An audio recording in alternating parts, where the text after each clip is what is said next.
s'est passé quelque chose ce matin que je veux examiner attentivement. Non pas parce que c'est compliqué, mais parce que cela devient remarquablement simple une fois que le tableau d'ensemble apparaît clairement. Je pense que la raison pour laquelle la plupart des gens vont mal l'interpréter, c'est que la couverture médiatique traite deux éléments comme s'il s'agissait de deux histoires séparées. Ce ne sont pas deux histoires séparées, c'est la même histoire. Le premier élément, c'est que Trump a déplacé l'échéance. Il a dit à Bloomberg que le cessez-le-feu expire mercredi soir. Il a dit à PBS que s'il n'y a pas d'accord, beaucoup de bombes vont commencer à tomber. Et dans le même souffle, il a affirmé qu'il n'était soumis à aucune pression et qu'il ne se sentait pas obligé de conclure un accord dans un délai de 6 semaines. Donc, au cours de la même matinée, les bombes commencent à tomber et en même temps, il n'y a aucune pression et aucune obligation liée à un quelconque calendrier. L'échéance a été déplacée, la menace a été reformulée et l'urgence a été simultanément amplifiée et dégonflée. C'est le tour de magie habituel, secouer la pièce d'une main puis annoncer de l'autre que l'horloge n'a jamais vraiment compté. La presse traite cela comme si Trump se contredisait. Je ne pense pas que ce soit contradictoire. C'est un signal précis et comprendre ce que dit ce signal, ainsi que les destinataires de ce signal, est la clé pour comprendre pourquoi la Russie a appelé l'Iran ce matin. Le deuxième élément, c'est que Sergueï Lavrov a appelé Abbas Araghchi.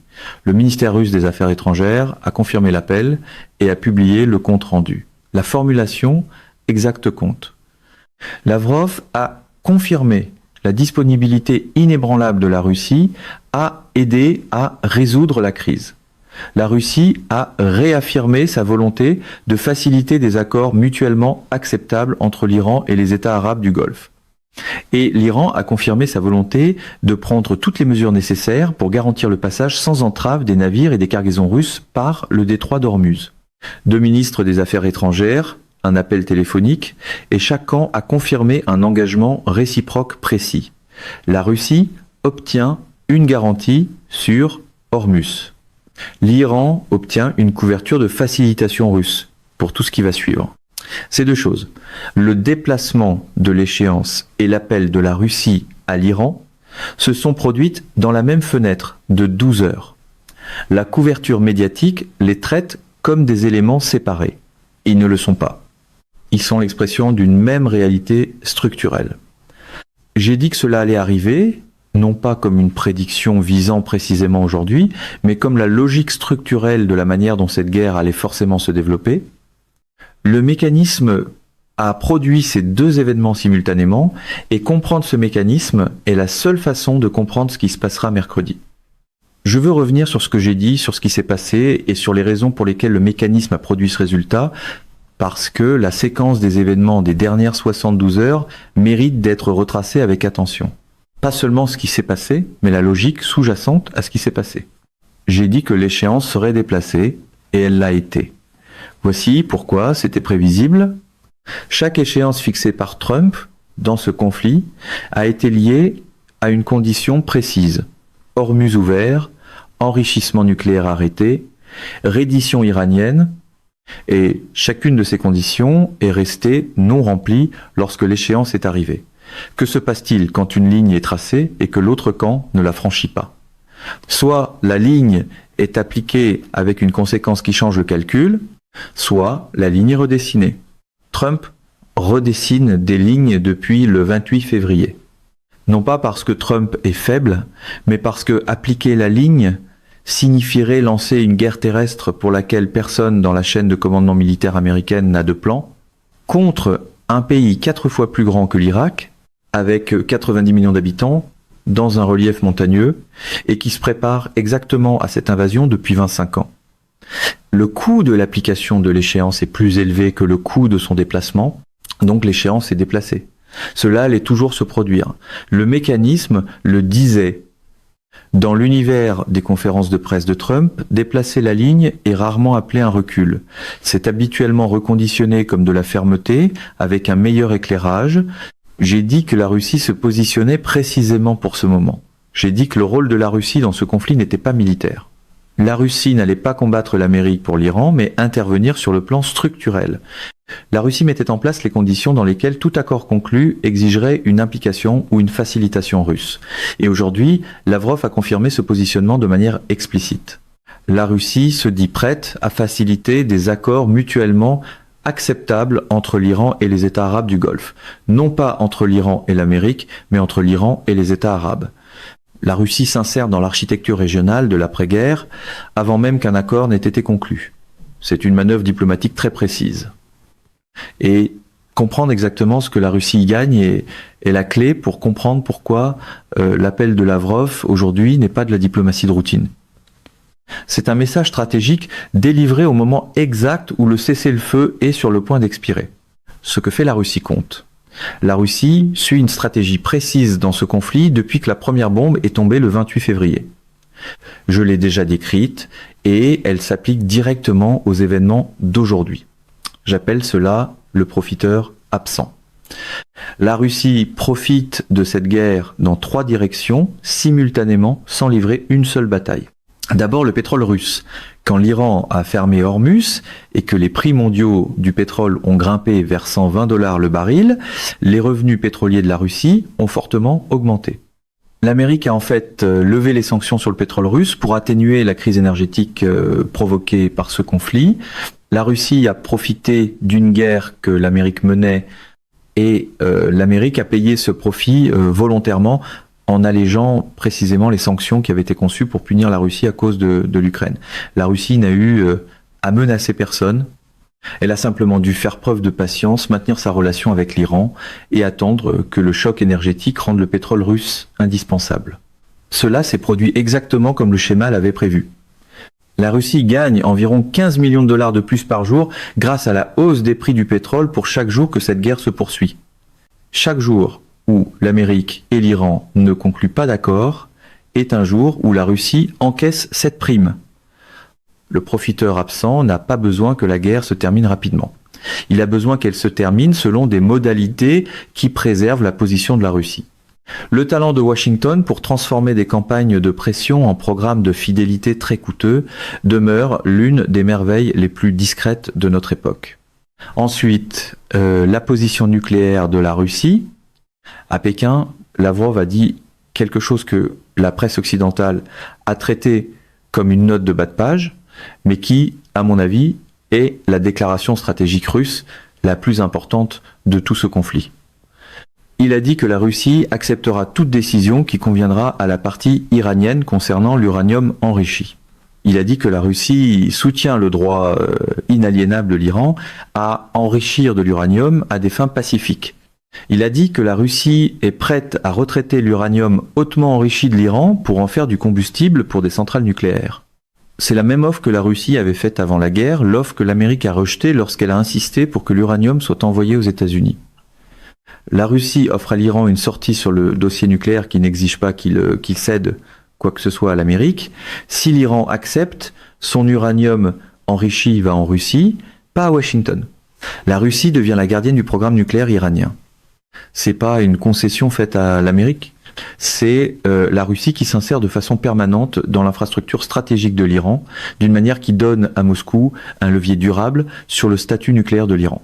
Sur le plan stratégique, cela signifie que la demande centrale de l'Amérique, la ligne rouge non négociable, qui a fait échouer les pourparlers d'Islamabad, à savoir que l'Iran abandonne son programme nucléaire, ou à tout le moins le gel sous supervision internationale avec retrait de l'uranium enrichi, n'est plus la seule voie possible.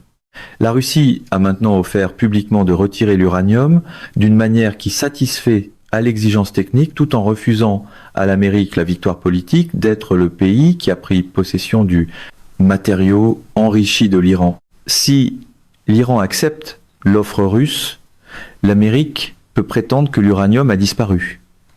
La Russie obtient la garde permanente de l'héritage nucléaire iranien et l'Iran évite de remettre son atout stratégique le plus précieux au pays auquel il fait le moins confiance pour respecter un éventuel accord. Cette offre, rendue publique à Pékin pendant que les négociations s'effondrent à Islamabad, n'est pas une coïncidence de calendrier. La Russie a rendu cette offre publique précisément pour que les négociateurs iraniens au Pakistan sachent qu'elle existe. C'est un rappel, la Russie est là, la Russie a l'alternative et l'Iran n'a pas à accepter les conditions américaines sur la seule question qui compte le plus. C'est un moment difficile pour toute Maison Blanche construite sur la domination télévisée, surtout pour une Maison Blanche qui traite chaque négociation comme un décor de scène avec boiseries dorées et bannières de victoire prêtes en coulisses. Troisièmement, et c'est ce qui se rattache le plus directement à l'appel d'aujourd'hui, la Russie se positionne comme facilitatrice des relations régionales de l'Iran dans l'après-guerre. La formulation précise du ministère russe des Affaires étrangères aujourd'hui ne portait pas sur l'Iran et l'Amérique, elle portait sur l'Iran et les États arabes du Golfe. La Russie propose de jouer les intermédiaires dans la relation entre l'Iran et l'Arabie saoudite, entre l'Iran et les Émirats arabes unis, entre l'Iran et le Koweït, des relations qui détermineront qui contrôle la politique énergétique du Golfe Persique pour la prochaine génération. La Russie a négocié le rapprochement entre l'Iran et l'Arabie saoudite en 2023. Cet accord, qui a choqué Washington lorsqu'il a été annoncé, était l'avant-goût. La Russie se positionne maintenant pour négocier la version d'après-guerre, le règlement régional global qui déterminera si l'Iran sortira de cette guerre comme un paria ou comme une puissance régionale reconnue, dotée de garanties de sécurité exécutoire de la part de ses voisins. Et cela donnerait à la Russie un levier diplomatique durable dans une région qu'elle n'a pas historiquement dominée. L'Amérique a bâti sa position au Moyen-Orient au moyen de 60 ans de présence militaire, d'accords de base et de garanties de sécurité.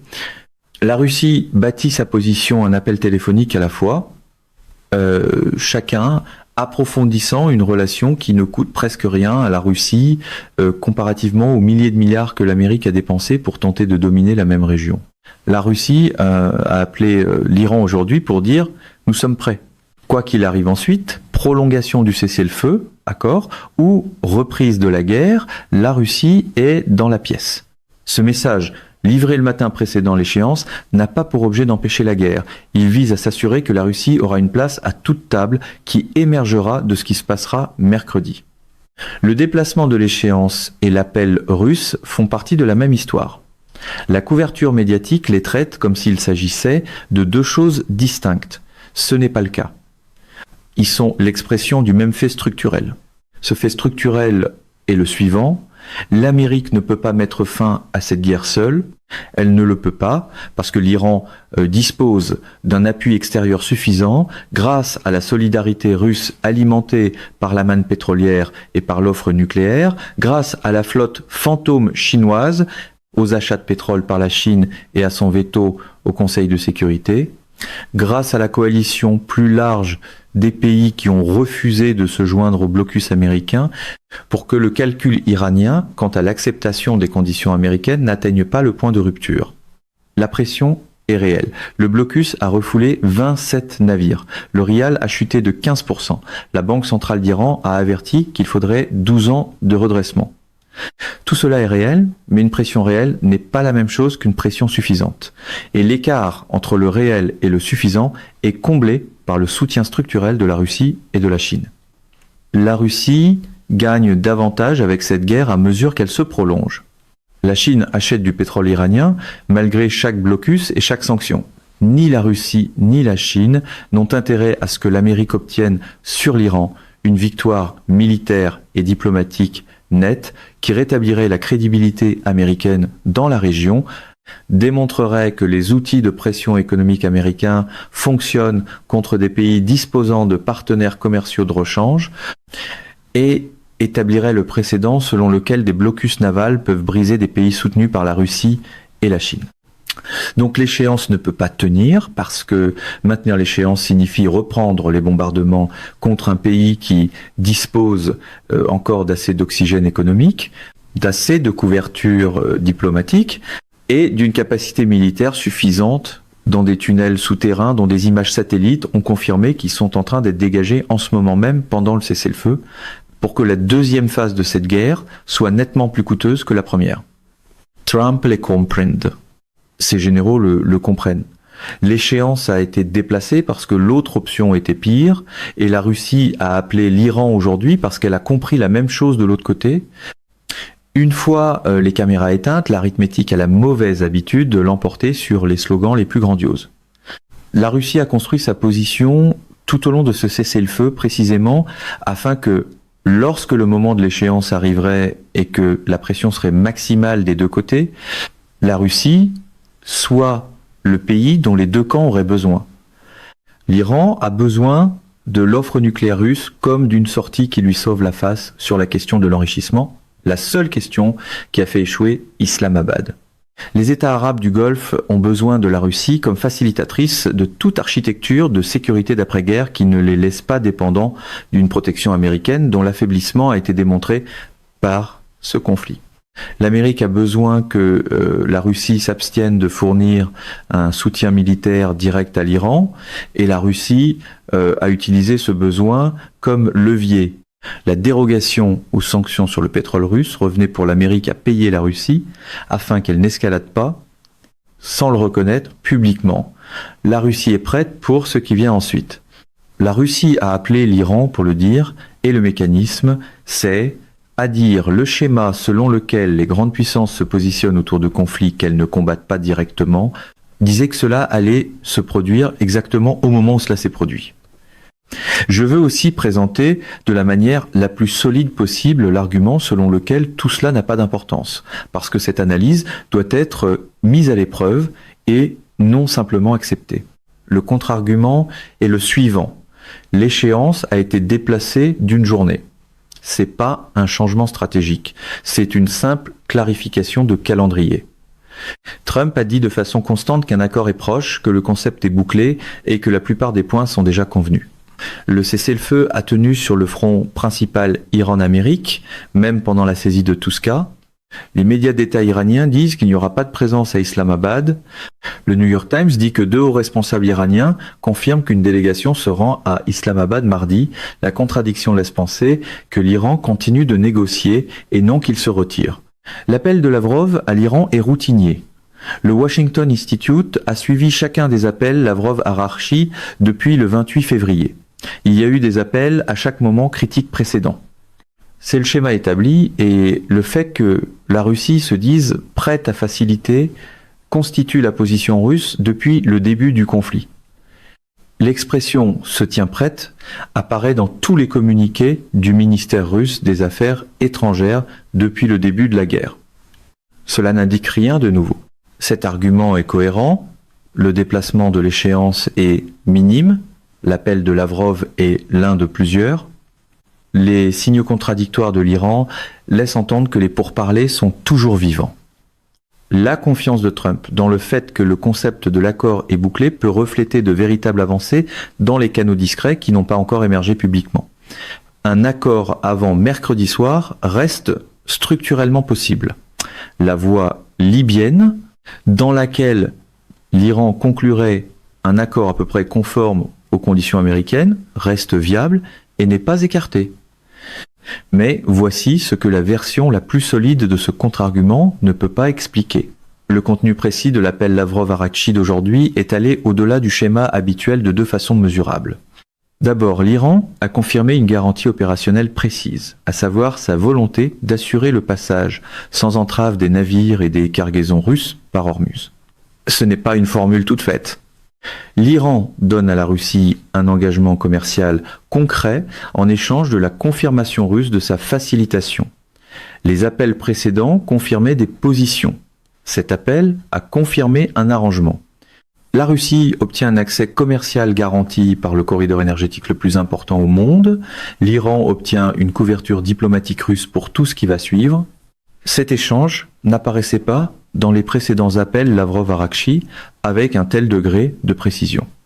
Ensuite, l'offre de Lavrov sur l'uranium, la Russie acceptera toute décision qui conviendra à la partie iranienne, est maintenant sur la table publiquement, alors que la position de négociation américaine exige que l'Iran remette son uranium enrichi aux États-Unis. La Russie a placé une offre concurrente sur la question centrale non réglée, en pleine vue du public, au moment le plus critique des négociations.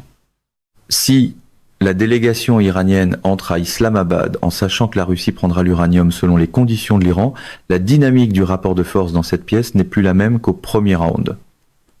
L'Amérique ne peut plus présenter la question de l'uranium comme un choix binaire entre une reddition à Washington et le maintien illégal de l'uranium par l'Iran. Il existe désormais une troisième option, pleinement publique, offerte par une grande puissance et calibrée précisément pour donner à l'Iran ce que l'offre américaine ne lui donne pas, une sortie qui n'exige pas d'humiliation publique. Pour un style politique qui prospère grâce aux ultimatums à porte unique, l'apparition d'une troisième porte est toujours embarrassante. Ce n'est pas un appel routinier, c'est la Russie qui s'insère dans la phase finale de la négociation avec une offre concurrente sur la question non résolue la plus critique, et l'Amérique n'y a pas répondu publiquement. Ce silence, le fait que l'Amérique ne nomme pas l'offre russe sur l'uranium comme une complication dans ses propres négociations, est en soi un signal. Cela me dit que l'Amérique espère soit que l'offre disparaisse, soit qu'elle a déjà décidé d'accepter un arrangement dans lequel la Russie prend l'uranium et où cela est présenté comme une victoire diplomatique américaine.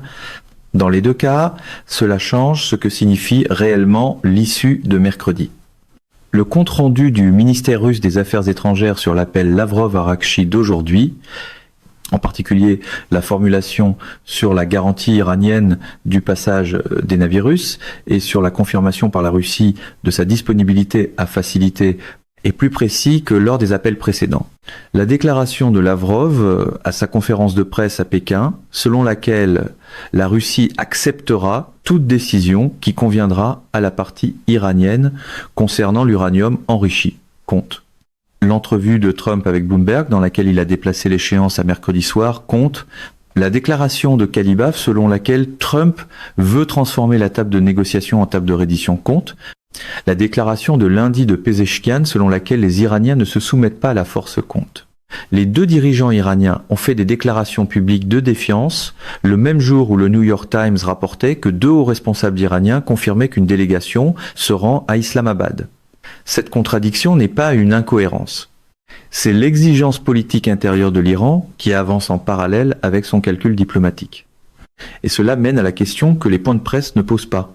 Si la Russie a déjà donné à l'Iran la sortie nucléaire dont il a besoin, si la Russie s'est déjà positionnée comme la facilitatrice régionale du Golfe dont les deux camps ont besoin, et si l'Amérique vient tout juste de déplacer sa propre échéance à mercredi soir, à partir de quoi exactement l'Amérique négocie-t-elle ?